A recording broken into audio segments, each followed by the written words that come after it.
welcome everyone to this talk. Hope you're enjoying the conference. My name is Marc Klefter. I'm a tech lead at a Swedish consultancy firm called Edgement, where I help clients with building event-driven, or I should say message-driven systems. And in this presentation, I would like to share some lessons, observations, gathered from working with teams under microservices deployments and sort of moving to an asynchronous style of communication. So we're going to start surveying the landscape of synchronous calls, why they are sort of the default approach for connecting microservices, or have been for a long time, and some associated problems. We're going to look at what messaging is and how it underpins asynchronous communication. We'll also look at how to start decoupling microservices that interact directly with each other and some of the patterns you might find useful.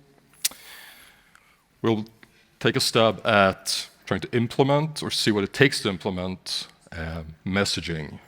A lot of factors involved, so we'll see what kind of infrastructure and strategies that are essential for that. And we're going to compare and contrast specifically the service mesh with what I now realize is a very bad term, message mesh. So let's not start a hashtag about that. But anyways, we're going to compare and contrast those two technology offerings. And finally, we're going to look at some guidelines. So depending on where you're starting from, how do you move towards building your systems in an asynchronous fashion? So to start off with, why is the notion of asynchrony important? Well, to be fair, that's actually how most things around us work. The CTO of Amazon Web Services made a really apt observation in his keynote last year when he said, sort of, I'm paraphrasing now, that synchrony is a simplification. It's a convenience. It's how we make lives easier for ourselves when we build software systems. But synchrony actually masks how the world works. It does work in an asynchronous way.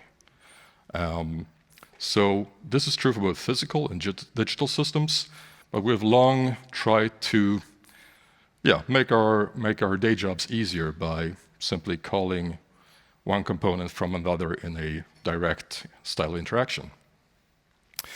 Sometimes have debates about this with my colleagues, and it's always good to get some critical feedback. And one colleague in particular, he challenged me by saying that he could basically connect any two components in a distributed system by just synchronous communication.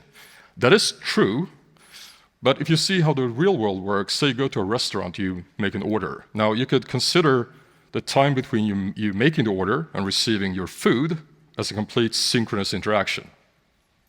That, however, would be kind of ridiculous. You have a lot of spare time in between ordering and getting your food where you're probably not considering yourself blocked. But we do build our systems in many cases according to that blocking principle, which is sometimes not the best approach. I see a lot of this, and it's, as I said, not a pretty picture sometimes. With a particular client, this was some of the code that I stumbled upon. I got to say, this bunch of developers, I think they're the most optimistic ones I've ever encountered. In their world, basically no request can ever fail. So in discussing this with them, don't you see any kind of problem with this kind of code? What if two services succeed in bootstrapping, whatever you're bootstrapping, or one call fails? How do you roll back the state changes of those two other services? I see that one service, like the subscription service, actually calls two other services in turn. Aren't you afraid of cascading failures, increased latency? How about the fact that your average call chain seems to be 3? Your whole operation, therefore, suffers in terms of availability. Aren't these issues something you've sort of are thinking about or worried about at night? Well, no, it seems to work, was their reply. And to be fair, it did. Now, the detail here that they forgot to mention is they had an embarrassingly low number of simultaneous users in their platform. So if you increase the load, you simulate some network latency, inject some faults, this quickly breaks down. You can actually demonstrate that. And you see that, well, this is sort of the state of things in their case. They have one service, I think in this case it's 10 or 11 other services that they're depending on. I can't really blame them though, because when you build something, you go with what you know. And in their background, they have REST calls. They've grown up with it. They use it a lot of times interfacing with other systems. So you're building something distributed, why not go the REST route? And moreover, there are some external forces that pressure them, not pressure them, but maybe direct them towards certain solutions to embrace. And if you're deploying on Kubernetes, which they did, you basically have a whole smorgasbord. I'm Swedish, so I like that term. Smorgasbord of features that sort of drive you towards synchronous interactions. You get service discovery for free. You get a stable URI to invoke another service. Load balancing. Well, in a round robin or a random selection of instances for a service, but you get that sort of part of the package. So if you need to scale up, it seems to be there for you to utilize. If you're worried about sort of cross-cutting concerns like retries, timeouts, circuit breakers, you can deploy a service mesh, and you sort of get that as well for almost for free. There are other things like observability, the ability to trace a request from one service to the next, that is very important. Securing services interaction, which is important if you're operating in a zero trust environment. A lot of things that simply leads a team to default to this kind of setup. Now, there are things that are hidden in terms of cost or will surface eventually. Deploying service mesh means you have additional containers running in your pod, so you have increased cost in terms of CPU and memory. Now, when you're faced with this sort of situation, is this a solution to their problem, or is it more of a band-aid? I would sort of go with the second option. You're trying to salvage something that is broken from the start. But again, in the world that they have been living in, what choices did they really have if nobody else sort of poked them and say, hey, let's go back and see what we were doing in the first place. And I would say we have to go back and see how we model systems in the first place. So I mentioned something about services, of course, and in their case, I think they missed out on modeling their services properly. They just ended up with a lot of them.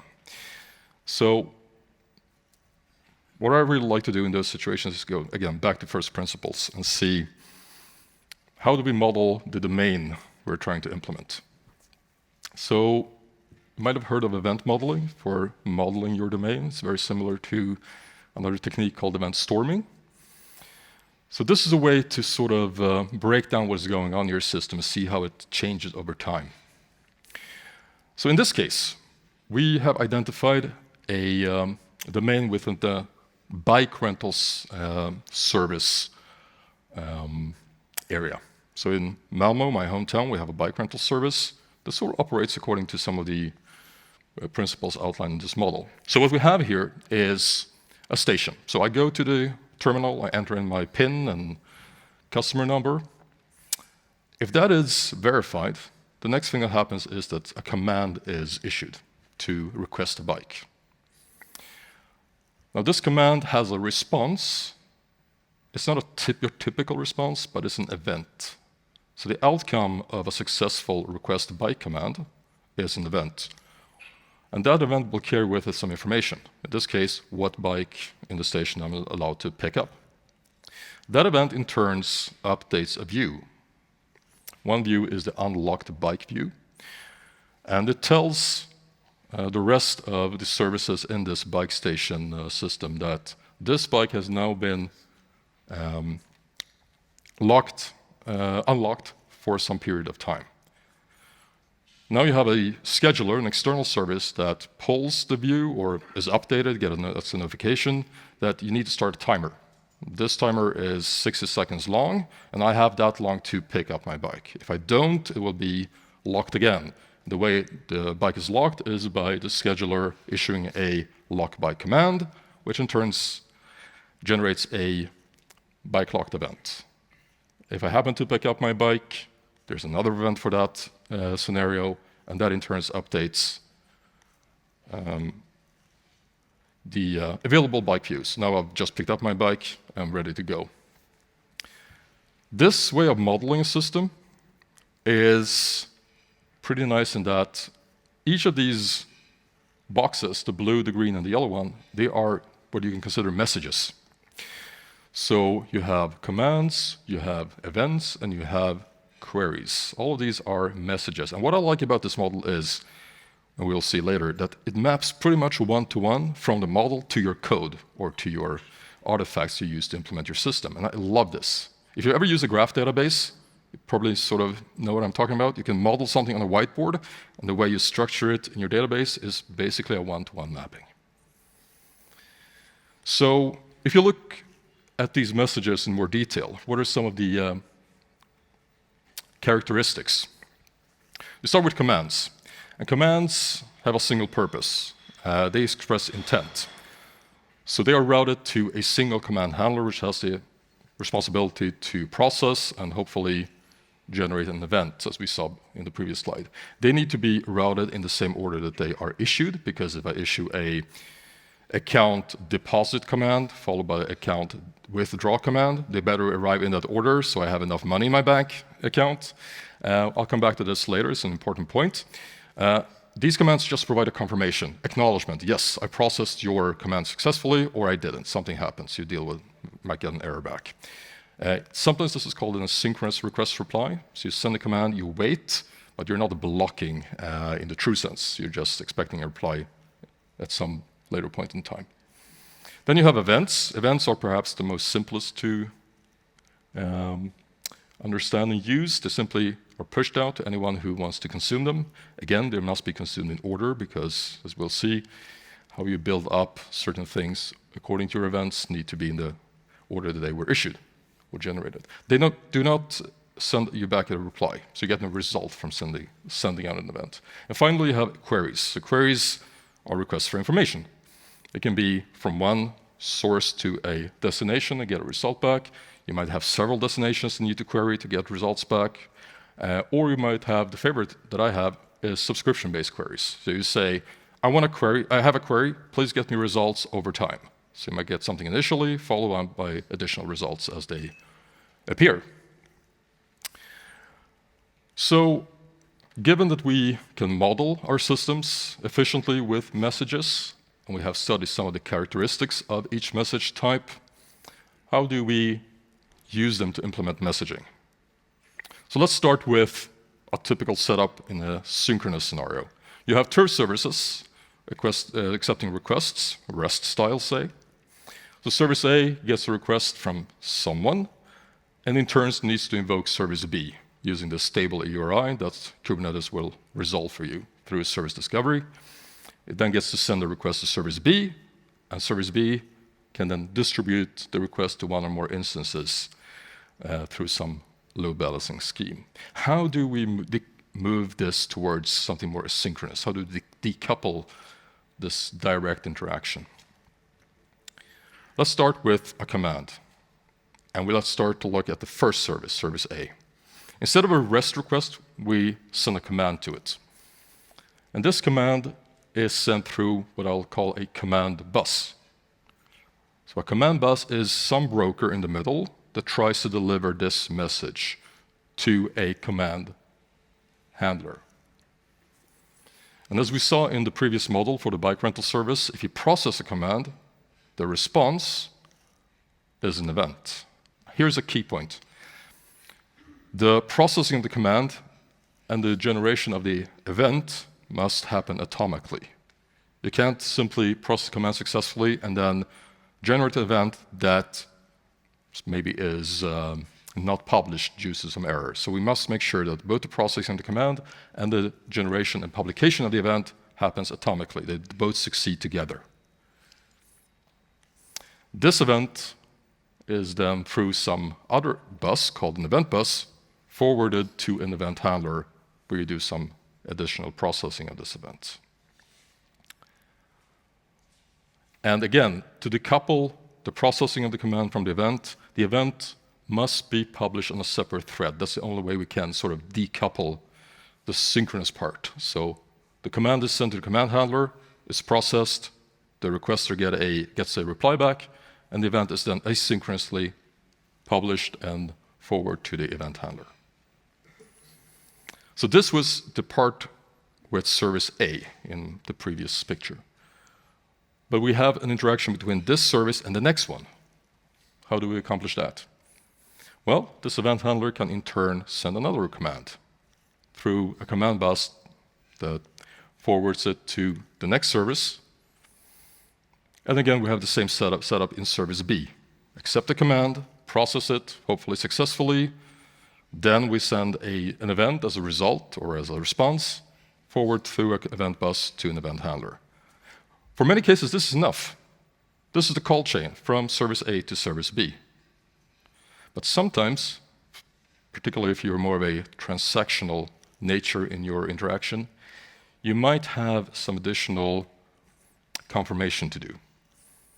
So what you can do is, from the second event handler, provide a confirmation back through a command to the first. So this would be, in layman's terms, say, open a transaction or prepare a transaction, go through the call chain, and then confirm the transaction with the last command. And then you're sort of done. Then you've confirmed the transaction. Another style of communicating between two services in an asynchronous fashion is that sometimes you can just send an event instead. So this is typical when you maybe want to just inform another service that something important has happened. And this event has an I to it. It stands for integration or milestone or external event, sometimes it's called. You simply want to put another service on notice that this event carries with it some important information that you need to be aware of, just for your general knowledge, or if you want to kickstart some process on your end. So that event, that integration event, is fed through an event bus into this service B in this case, gets translated into a command on the inside, so the service B can do what it needs to do to whatever activity it needs to start. So two sort of patterns that are very, very common in decoupling synchronous interaction into an asynchronous mode.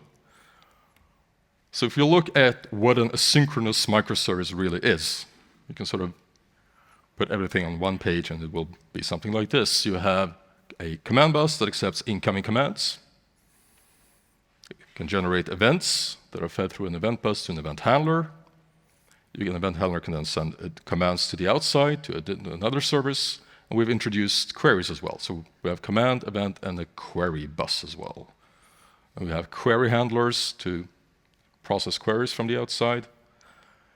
I want to just speak a little bit about the events. You notice that they have different subscripts. So the integration event is something that we get from the outside. It's this special type of event that simply carries a full state of something. You can picture it that if it's a product that needs to be communicated as an integration event, that could be a row in a database. So something happened, and we want to communicate the entire state of a product.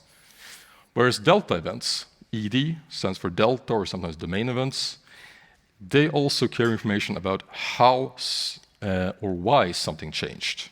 And in contrast to the integration event, they only carry that, the changes, the deltas. So there are two different kinds of events. The delta events are typically only important within the service, whereas integration events have a distinct meaning and arrive from the outside or are communicated from the service to someone else. There are a few things missing, though, to complete this picture. When you have a command handler that generates a delta event, these delta events start to pile up. And they typically describe the state's changes for a particular entity. Those of you who have worked with domain-driven design might recognize this as an aggregate. So for a given aggregate or entity, these delta events are super important because they contain the entire history for that particular entity if you want to know about that. So an event handler who receives a delta event typically builds up a view. So if you have an account and you want to know the exact balance right now, the history of all the transactions are part of an event log that you can store in something called an event store, aptly named. And these events can be replayed or aggregated to give you the current state of things, like my current account balance. And the integration event can have the same purpose, to update a view. And the query handler, when you get a query to your service, the query handler simply reads from that view and returns some results to the client.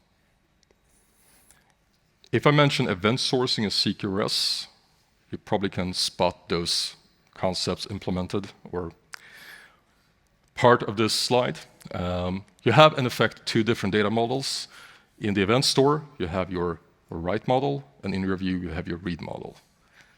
So you have two different state stores for writing and reading state. Now, this was and can be part of one microservice, one process.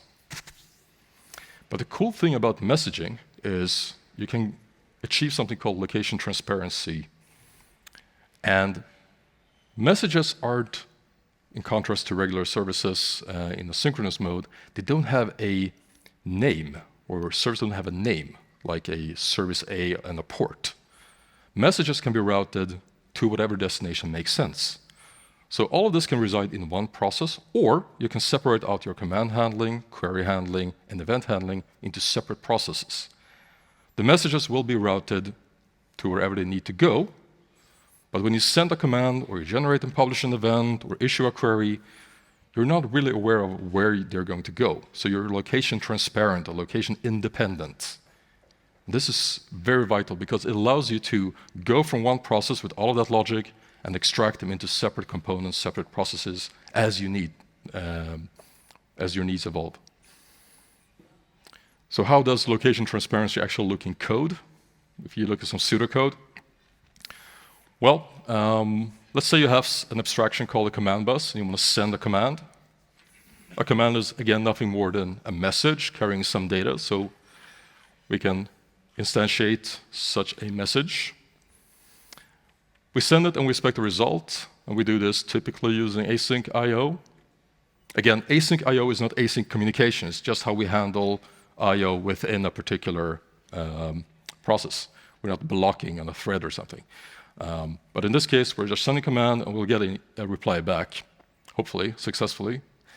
The order component, which handles the order submit command, it can be in the same process or it can be across a network boundary. We don't know. We don't have to know when we issue a command. It's routed to wherever it needs to go.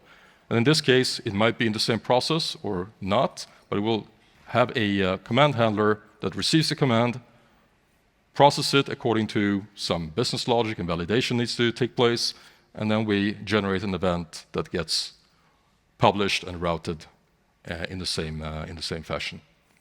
Again, there's a good quote here that we should not make any assumption of what location we'll find this particular component at. We should be, if possible, remain transparent to that fact. So I want to talk about more implementation details, especially for commands and events. So how do you actually implement this type of command bus? Well, first off, we need to make a decision of where to go, right? So if we're location transparent, if we send a command, should we stay within the same process, say the same JVM, or should we push the command out on the network? That's sort of the invisible part here.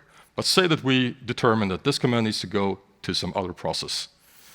Well, we send it to a command queue. They need to follow a certain order, so a FIFO queue is a good choice, and we also include a correlation ID. This command gets through the queue to a command handler. And then we get a reply back through a response queue, and our correlation ID is tagged on, so we can match it back properly on the client. Simple enough, right? But let's look a bit more closely at the upper part and why ordering of commands is important. So if you have just one command handler, you'll soon run into performance problems. You can have just one command handler handling all of your commands for all of your entities. So what you can do is you can partition your queue. And if you work with AWS, this is called message groups. I call them command queues. So you get commands through your FIFO queue, but they are split up into certain partitions or groups based on the hash of something. So we're maybe using an entity ID to use as a hash or as a part of the input to the hash function. And then we say that all entities with the ID of 100 get routed to a specific group, whereas in this case, another entity with an ID of 200, all commands destined for it is going to be routed to command handler B. So we're able to introduce additional command handlers as we need, depending on the performance needs, by simply trying to add the number of groups that we need. So this gives us a very nice benefit in that we're never really contending for resources. So if you have a certain product, say, there's a lot of commands for it. A lot of people that want to buy this product, or we want to maybe change some details on it. All of the commands that are routed to, say, command handler A will be arriving in an order that we expect them to be for this particular entity. So we're never locking a product. We're simply saying, here are all the commands for this particular product, handle and process them in turn. So we completely avoid the need to lock down resources. We call this concurrency by design. We're never competing for product resources in our database or something. So by just using this type of partitioning scheme, a lot of the overhead with locking, distributed locking, simply goes away. How about events? Well, integration events and delta events, they are not the same thing as I've mentioned before.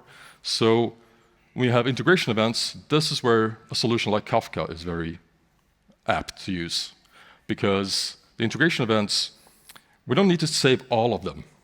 We only need to save the amount of events that are necessary for the amount of history we want to maintain, or the time window we're interested in. We can compact the number of events we have in our stream quite easily.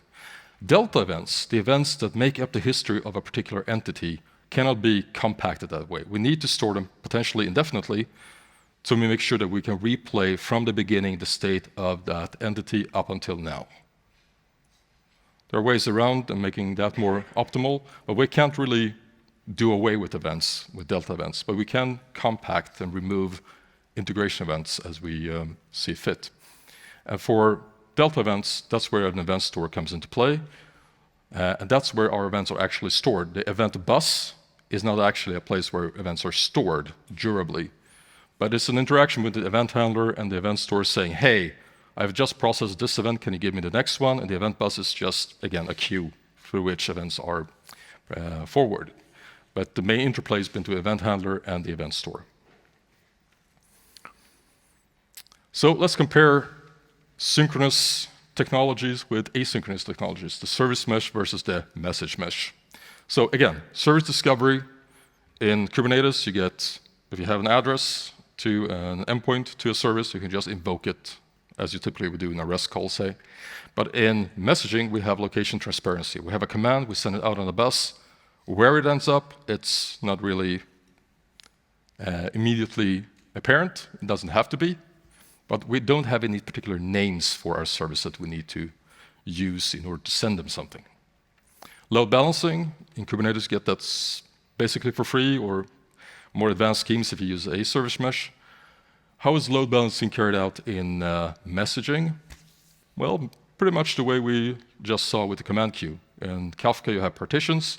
So you have multiple partitions, maybe a single consumer, which might be fine for in the beginning when you have very few messages. As these events start to pile up, You introduce additional consumers and you assign them to the proper partitions. Events arrive in the proper order, and you're simply adding additional consumers as your scaling needs dictate. Retries, timeouts, circuit breakers. Well, queues and streams, they're natural buffers. They help us reduce consumption on the consumer side, reduce pressure on the consumer side. So there's really never a retry necessary. I mean, the consumer will attempt to get an event, say, process it. If it fails, it will try again until it succeeds. So these are sort of naturally controlling everything that we otherwise have to worry about when it comes to retries, timeouts, circuit breakers. Request tracing. In service meshes, you can see a request spanning or a request spanning multiple services. In messaging, you have a command, translate into an event, which in turn can generate a command, and you can follow the entire sort of play of messages similar to request tracing. And finally, you have service-to-service communication in terms of, or authorization. So if you need to identify services in a zero-trust environment, you have MTLS both in the service mesh and the message mesh, if you so will. Another thing that is very important to note, we never reject any messages in our case. In synchronous communication, you sometimes has a rate limiting, so you maybe stop accepting requests after a while, but we never do that in messaging. We simply accept requests or messages, and they remain in the queue in the stream until we can process them. So throughput is high, though it might take some while to process them. Finally, let's look a bit about the guidelines for working your way towards a synchronous way of communicating. So first, are you starting off with the way I sort of introduced in the beginning, with this team that had a mess of microservices? If you are, and I hope it's not a too common situation, but it might be, you can start with integration events. So if you're currently sending notifications from one service to another using just a synchronous call, they can easily be replaced with integration events. You introduce a broker like Kafka to carry that out, say. If you want to decouple services, well, it might get a bit trickier. So let's say you have two services as before, communicating synchronously. If you want to sort of decouple them, you can introduce a REST to messaging adapter, which could be part of service B in this case. So you get a REST request, you translate that into command, you send it to service B, which now accepts command, and you can also accept queries. And how would you translate a REST request to something message-like? Well, you could fake it. So you could say, I issue a query to await a response, then I send a command. If it's successfully processed, I get the result back. And the result is not just acknowledgement, but it could be some state update that I'm depending on. So the REST messaging adapter is just there for us to convert service B to work asynchronously.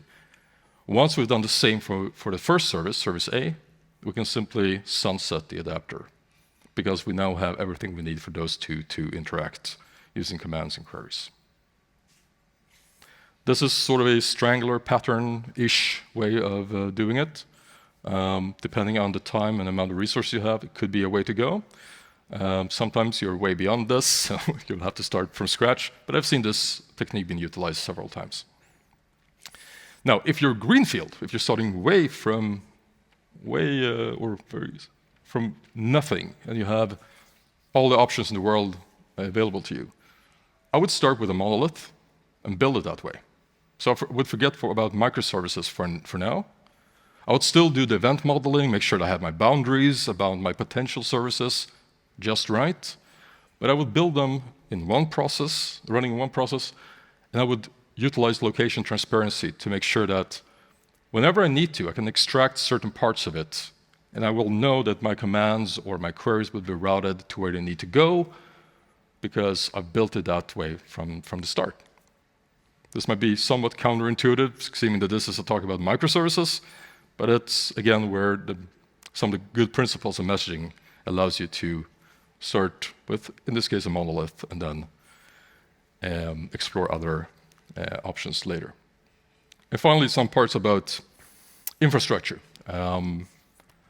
What choices do you have to actually get down and dirty with these types of patterns and modes of communication?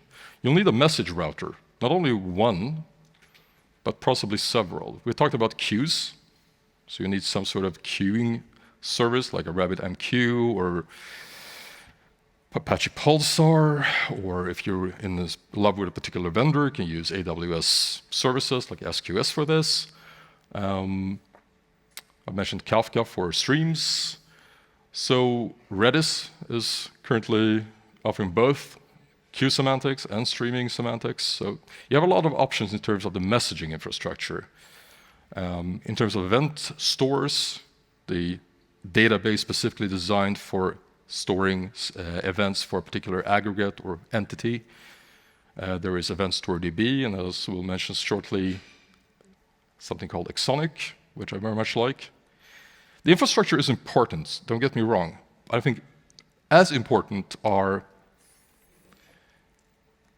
the options for you as a developer. Now you can start to assemble all of this infrastructure, of course, but how do you actually code this? How do you implement these message buses? If you go with Spring Cloud, it has a bunch of building blocks for you to utilize. They're all good, especially for implementing messaging. But there's so much more that goes into programming with this efficiently.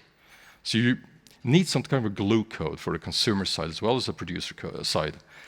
And that's not something you want to spend your time doing, trust me. It's better if you can find some kind of framework that alleviates a lot of these issues. There aren't too many around. One that I find very beneficial also comes coupled with the infrastructure you need. And that's Exonic. It covers almost everything sort of to get you started. You have your framework, which gives you the programming model, the message buses, the commands, events, and queries, constructs you need. So you can start developing according to these principles. Also, you have an infrastructure part. You have your router and you have your event store, specifically optimized for storing events, as well as some other nice features in the observability and availability domains. So if you're looking to get started with something that gives you a holistic solution, I would highly recommend to look into this offering. It's, again, it's not the only thing you need. I wouldn't just do away with, say, with Kafka. You could very well fit that into this picture as well. But this is a nice, almost complete platform to start with. And that's what I had for this talk. I think we have time for some questions.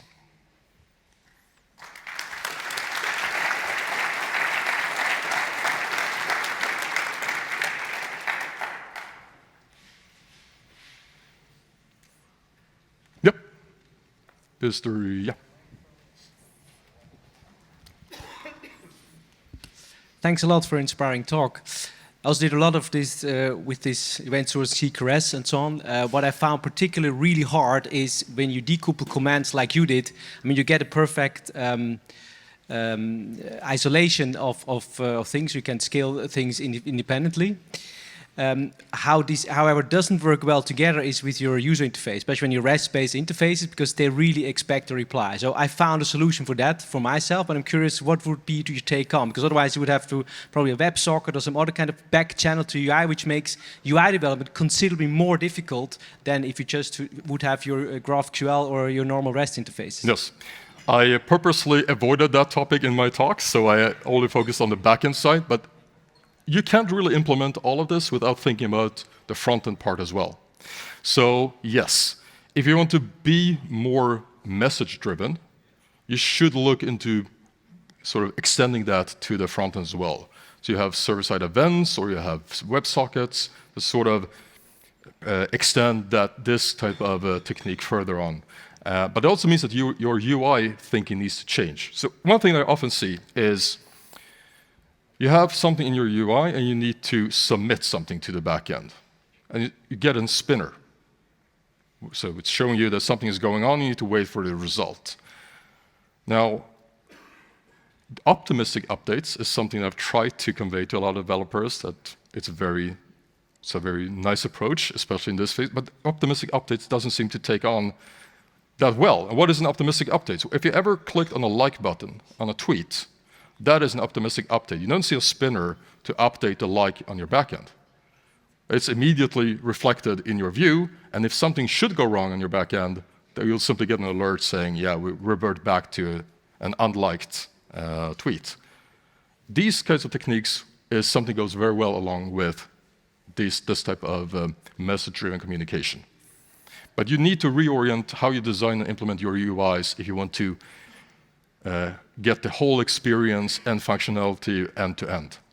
Yes. Or you can sort of mask it with this type of REST to messaging adapter, but that's only a temporary solution. Yeah.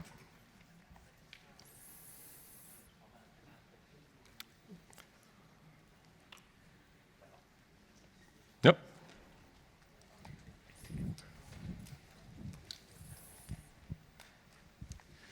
Thank you for the talk.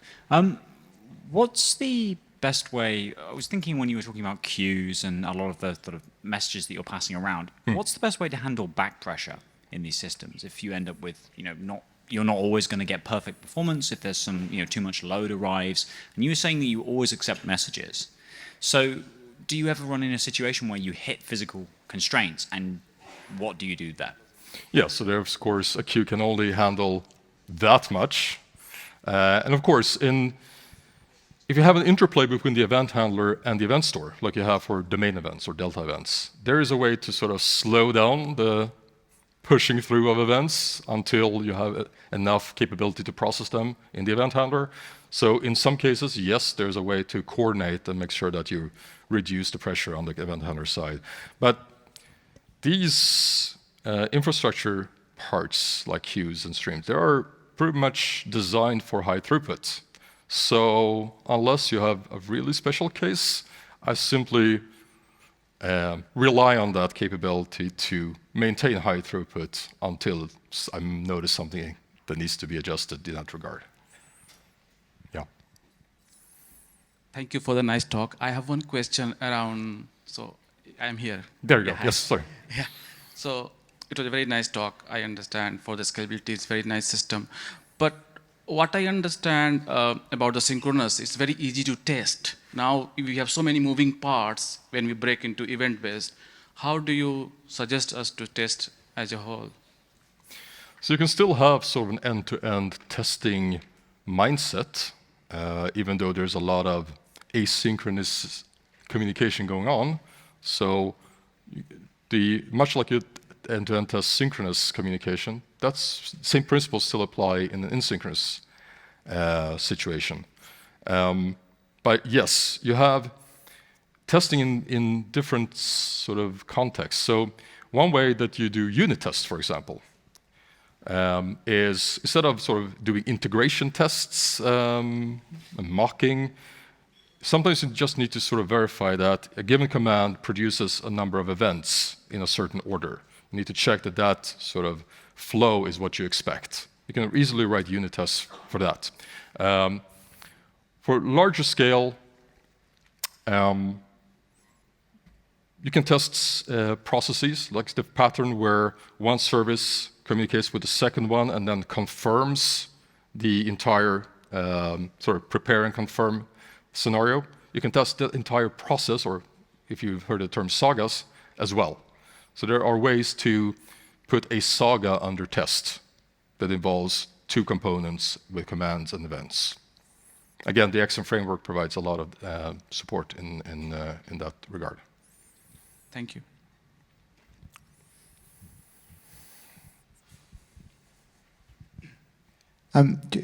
Were you suggesting that retries, timeouts, and circuit breakers they're kind of a waste of time if you're moving to a CQRS model? a waste of time. So I'm trying to find, if I'm going to embrace those techniques to handle failures, where do they fit in? Now, again, if you're just consuming messages and you have to retry taking a message from a queue if you fail to process it, that's a sort of a retry. There's no timeout really going on. As you would do when a client calls something and needs to wait a certain amount of time and then abort the request.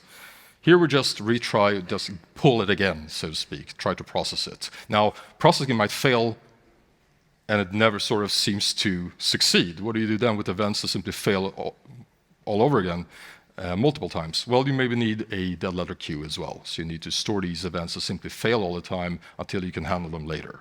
But timeouts don't really have a place in this system. Retries sort of are naturally part of it. Circuit breakers, I mean, yeah, you can still fail over to a working consumer if one seems to be not working properly. So that type of, but I wouldn't call it a circuit breaker, much like we're used to. These messaging systems have these resiliency features built in. So it doesn't require extra work for us as developers to implement. Yeah, no, that's great, thanks. Yep. So in monolith applications, I'm referring to debugging, like if you have a problem in the system. In monolith application, you can just go, everything's a method call, so you can drill down. With asynchronous systems, you usually have a method that sends the message, and suddenly you don't know when it ends up. So debugging problems are becoming increasingly more difficult. Do you have any suggestions or how to design your system? Debugging is definitely more difficult because synchronous, in contrast to synchronous communication, you know that when something succeeds, it has succeeded, and you can follow the request chain quite easily. You need special observability measures, as I mentioned, to trace a command that gets an event as a result of processing it that might in turn send a command. You need to build tracing capability to support that. So, for example, I talked to Datadog. Do they have this capability? Not from the get-go, but if you use OpenTelemetry, you can easily sort of add this to your observability scheme. So it's doable, and again, a framework like Axon provides this. So what you trace is not the same thing as you're used to maybe in a synchronous mode, but it's similar, but it's something else something else that you trace. Yeah. Thank you.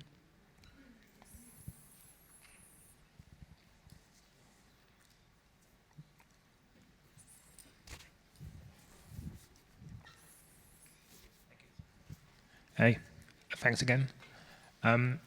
If I wanted to picture what coding like this, especially at the granular level, for example, inside the code base, Yep. if I wanted to picture that coming from a kind of more object-orientated or functional approach where you have various services talking together, what's the best way for me to adapt my view of that with this kind of programming in mind? So in terms of events and query results, if you want to sort of work reactively, that's where I think your first focus should be, because events, much like regular streams, are something that you're probably used to operating on. And your event handlers, if you want, you can probably chain them. So if one event handler does something, then pipes it further on to another event handler, if you have that scenario. Or if you use queries, we have the subscription query where you get results over time. You can operate on them, and in the framework that Axon provides, you have that capability to, we have the lead framework developer in the audience, so he can probably tell you more about it. But yeah, it's regular Flux, mono and Flux constructs you can use. In terms of commands, they're more imperative in nature, so I haven't really seen any type of reactive style program when it comes to commands. You have to correct me if I'm wrong there, but with events, of course, and query results is where I would be looking at trying to program this reactively. Yeah. Thank you.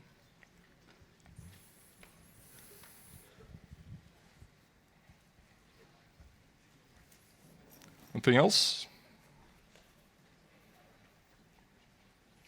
All right. I'll be at the Exonic booth if you have any more questions, so just hit me up and we'll chat further. Thank you.